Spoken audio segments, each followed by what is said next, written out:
जय श्री कृष्णा। श्रीमद् भगवद गीता अध्याय 6 श्लोक संख्या 9।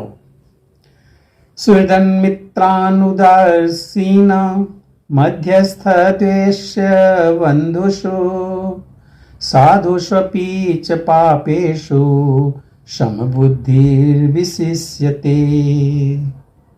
इसका मतलब है कि जब मनुष्य निष्कपट हितैषियों, प्रिय मित्रों, तटस्थों, मध्यस्थों, ईर्ष्यालुओं, शत्रुओं तथा मित्रों, पुण्यात्माओं एवं पापियों को समान भाव से देखता है तो वह और भी उन्नत माना जाता है। इसका अर्थ है श्लोक संख्या 10। योगी युञ्जीत सततमात्मनं रहसि स्थितः एकाकी यत चित्तात्मा निराशीर परिग्रह। कह रहे हैं कि योगी को चाहिए कि वह सदैव अपने शरीर, मन तथा आत्मा को परमेश्वर में लगाए, एकांत स्थान में रहे और बड़ी ही सावधानी के साथ अपने मन को बस में करे। उसे समस्त आकांक्षाओं तथा संग्रह भाव से मुक्त होना चाहिए। कृष्ण की अनुभूति ब्रह्म, परमात्मा तथा श्री भगवान के विभिन्न रूपों में होती है।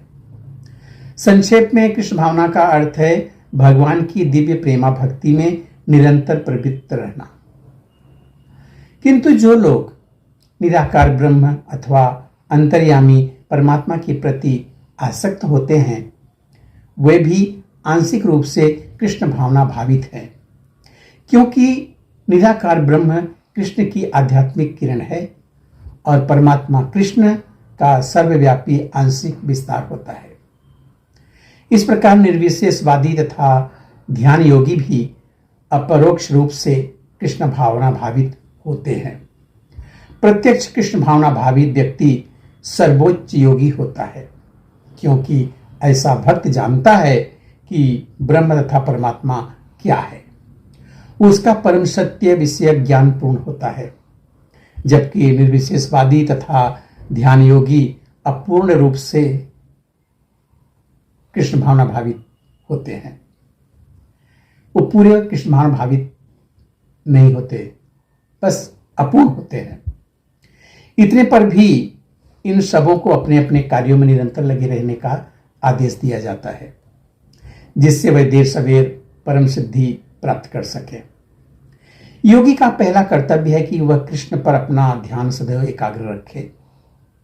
उसे सदैव कृष्ण का चिंतन करना चाहिए और एक क्षण के लिए भी उन्हें नहीं भूलना चाहिए। परमेश्वर में मन की एकाग्रता ही समाधि कहलाती है। मन को एकाग्र करने के लिए सदैव एकांतवास करना चाहिए और बाहरी उपद्रवों से बचना चाहिए। योगी को चाहिए कि वह अनुकूल परिस्थितियों को ग्रहण करे और प्रतिकूल परिस्थितियों को त्याग दे, जिससे उसकी अनुभूति पर कोई प्रभाव न पड़े। पूर्ण संकल्प कर लेने पर उसे उन व्यर्थ की वस्तुओं के पीछे नहीं पड़ना चाहिए जो परिग्रह भाव में उसे फंसा सके। ये सारी सिद्धियां तथा सावधानियां तभी पूर्ण रूपेण कार्यान्वित होती हैं जब मनुष्य प्रत्यक्षतः कृष्ण भावना भावित हो, क्योंकि साक्षात कृष्ण भावनामृत का अर्थ है आत्मोत्सर्ग, जिसमें संग्रह भाव परिग्रह के लिए लेस मात्र स्थान नहीं होता। शील रूप गोस्वामी जी कृष्ण भावनामृत का लक्षण इस प्रकार देते हैं। वो कहते हैं कि जब मनुष्य किसी वस्तु के प्रति आसक्त न रहते हुए कृष्ण से संबंधित हर वस्तु को स्वीकार कर लेता है, तभी वह परिग्रह से ऊपर उठता है।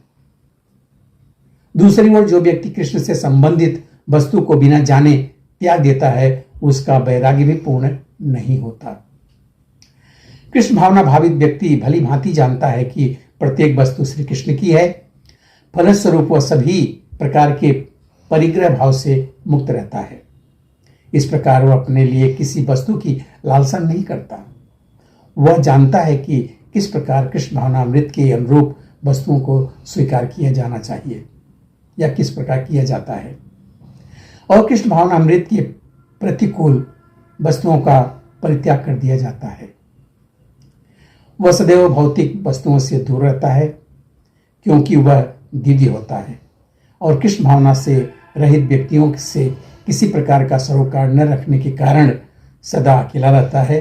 अतः कृष्ण भावनामृत में रहने वाला पूर्ण व्यक्ति पूर्ण योगी होता है। मिलते हैं फिर एक नए वीडियो में और श्लोक के साथ।